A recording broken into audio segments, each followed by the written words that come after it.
তুমি যদি ভবিষ্যতে সফল ডাক্তার হতে চাও তাহলে এই ভিডিওটা খুব উল্লেখযোগ্য ভিডিও হতে তোমার জন্য খুব গুরুত্বপূর্ণ। কীভাবে একজন ডাক্তার হয়, কোন কোন পথের মধ্যে একজন ডাক্তার হয়।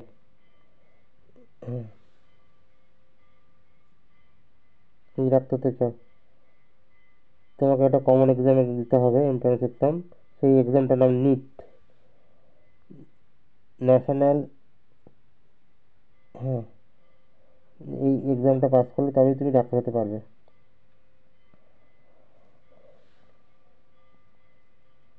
নিট এক্সামের বিস্তারিত ভিডিও জানতে চেয়েছি, আজকে আমরা নিট এক্সাম সম্পর্কে আলোচনা করব, আমরা জানবো নিট এক্সাম আসলে কি, নিট এক্সামের কী কী এলিজিবিলিটি ক্রাইটেরিয়া, কী কী যোগ্য থাকা দরকার, তোমার কত বয়স থাকা দরকার, ফিজ জমা দিতে কী কী ভাবে পরীক্ষা দিতে পারবে, কত নম্বর আছে, এই টু জেড তথ্য নিয়ে আমরা এখানে আছি। তো এই প্রত্যেকে বলবো ভিডিওটা প্রথম থেকে শেষ অবধি দেখো।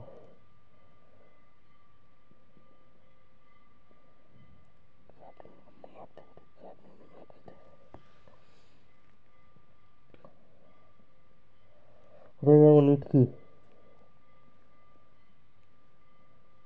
তুমি যদি ডাক্তার হতো তাহলে পাস করতে,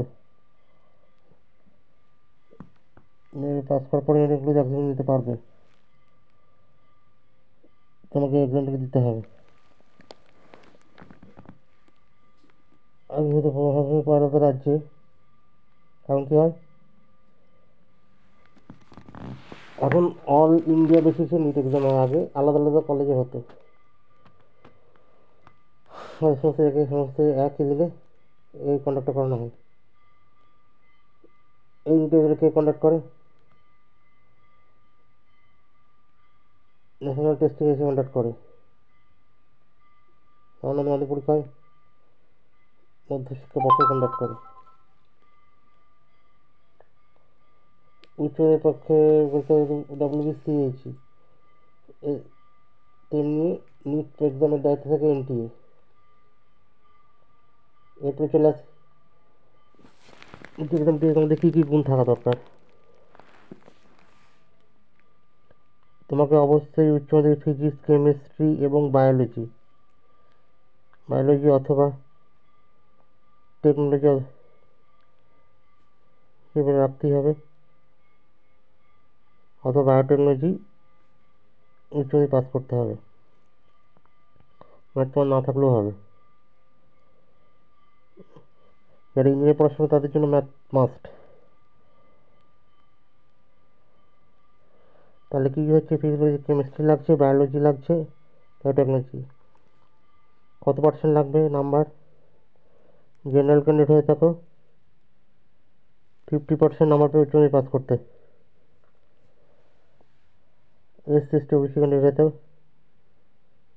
তবে 40% নাম্বার নিয়ে পাস করতে, তবে দিতে পারবে।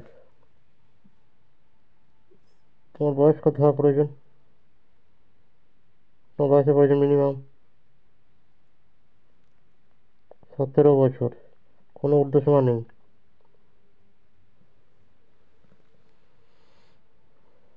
সেরকম আবেদন নেই।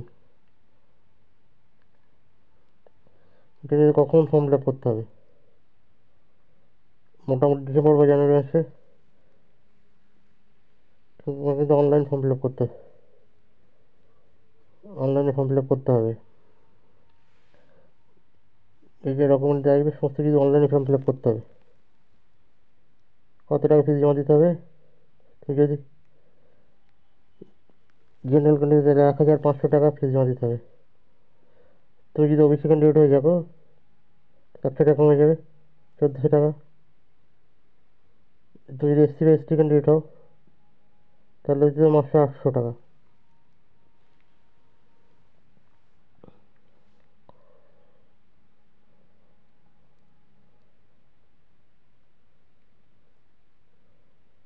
এখন অবধি প্রতি বছর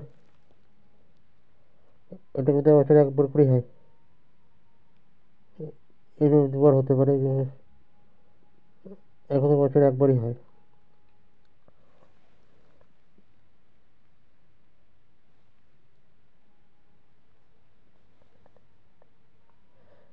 কোন ভাষার পরীক্ষা দিতে তোমরা যে চাইবে বাংলার পরীক্ষাতে বাংলায় দিতে পারো, কোনো অসুবিধা নেই। তুমি যখন